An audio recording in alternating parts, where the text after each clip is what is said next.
Good day, good people. The annual ceremonies to remember those who have fallen as a result of war have not lost their poignancy, importance, or significance. We will meet for worship in church on Sunday at 10 a.m, and the service will conclude with an act of remembrance after everyone has received communion. There will be members present of all 3 girl guiding units which meet in our church hall, representing the youth in our community. The act of remembrance will include 2 minutes silence and dedicating ourselves to the cause of peace.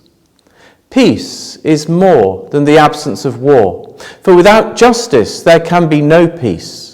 And as ambassadors of Jesus Christ, the Prince of Peace, we have a special calling to be heralds of peace.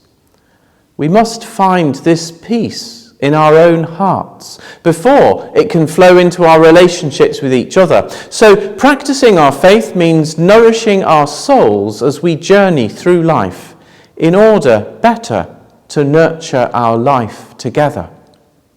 So may I continue to encourage you to join us for worship, either in person or online, or if you still feel unable to join with us, using the paper bulletin which is distributed each week to those who don't use the internet.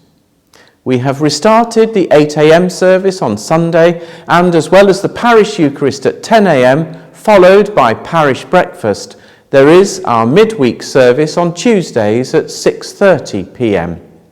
Morning and evening prayer are streamed daily, Monday to Friday, at 8:30 a.m. and 5 p.m. And Zoom evening prayer every Sunday at 5 p.m. remains popular. We're planning 4 quiet evenings in Advent on Thursdays, the 2nd, 9th, 16th and 23rd of December, to be held in church. And in the new year, we plan to run a group looking at some of the basic tenets of the Christian faith, what we believe.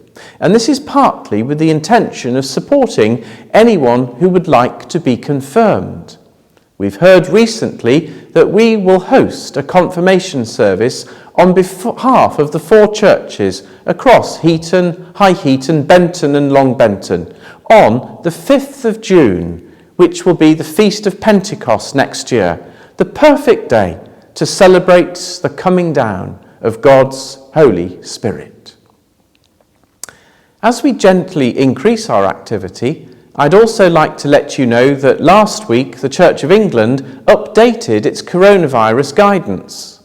It notes that at present, incidence of the virus is high, though government statistics tentatively point to it beginning to decrease. Largely due to the success of the vaccination programme, hospitalisations and deaths remain at a much lower level than at the similar points during the pandemic. But the continuation of this will be dependent on a good uptake of booster vaccinations. However, vaccination cannot be the sole means of containing the spread of the virus. Hand and respiratory hygiene, social distancing, face coverings and good ventilation are also important factors in lessening the spread of the disease. While these are not mandatory, they are still important public health mitigations, and they can help to minimise risk when planning public worship and other church activities.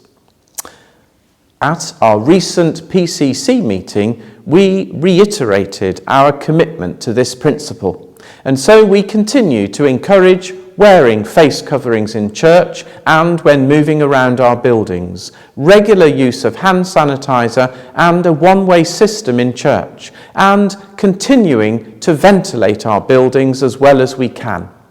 The heating is on, but come wearing layers in case occasionally you feel a draft.